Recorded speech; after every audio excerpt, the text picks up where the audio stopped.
Have you ever wondered how a cyber attack really goes down? Well, it turns out if you want to get good at defending your digital life, you have to do something a little different. You've got to stop thinking like a target and start thinking like an attacker. So let's dive into their playbook. First things first, we gotta bust a huge myth. You know the classic picture we have in our heads, the hacker in a dark room, furiously typing some crazy complex code? The truth? It's way less chaotic than that, and honestly, way more logical. Hacking isn't magic, and it's definitely not random. It's a methodical plan to find and exploit the most simple, often overlooked weaknesses.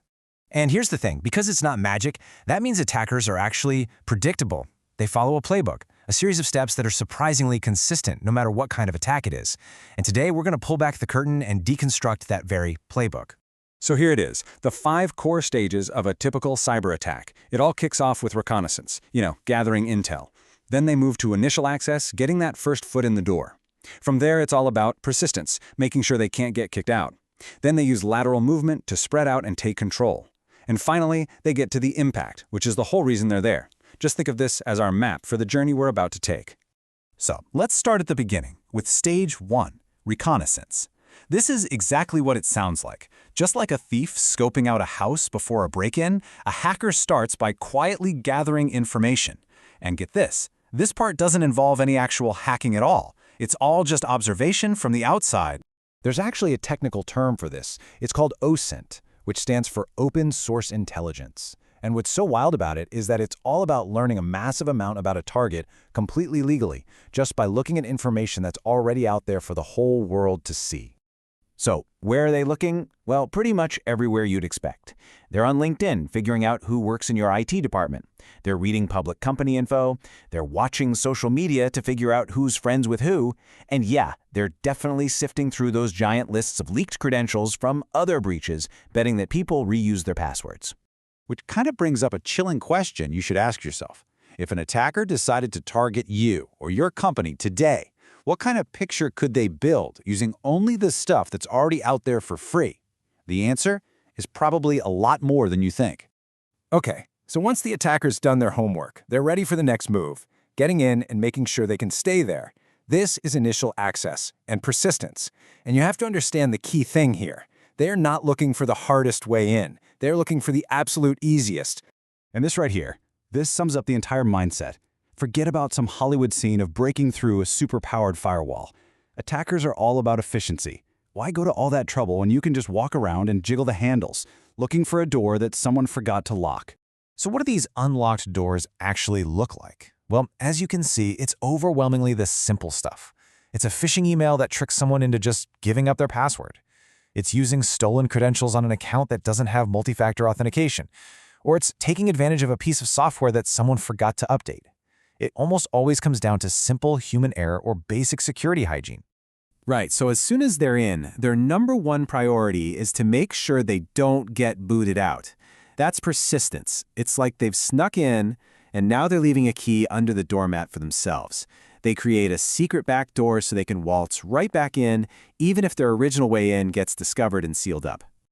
Okay, the attacker is in, and they've got a way to stay in. So what's next? Well, this is where the real damage begins. Stages 4 and 5, lateral movement and impact. Now they start moving around inside the network, hunting for the valuable stuff they came for in the first place. And this timeline just shows how frighteningly fast things can escalate. It all starts with one harmless-looking email. An employee clicks and boom, their credentials are gone. Using that login, the attacker gets in and starts moving around the network, quietly gaining more and more power until they find the crown jewels. And the final step? Impact. In this case, they encrypt every single file and demand a ransom. All of that from one single click. So let's be really clear about the big takeaway here. Attackers don't succeed because they're superhuman geniuses. They succeed because they are incredibly good at finding the gaps we leave open. A weak password, a server that didn't get patched, an employee who's just a little too busy to spot a phishing email, those are the gaps they live for. But now that we know their playbook, we can flip the whole script. We can build our own playbook, the Defender's Playbook. And the goal isn't about building an impenetrable fortress. It's about being smart enough to break the attacker's chain of events. And this is such a critical way to think about it.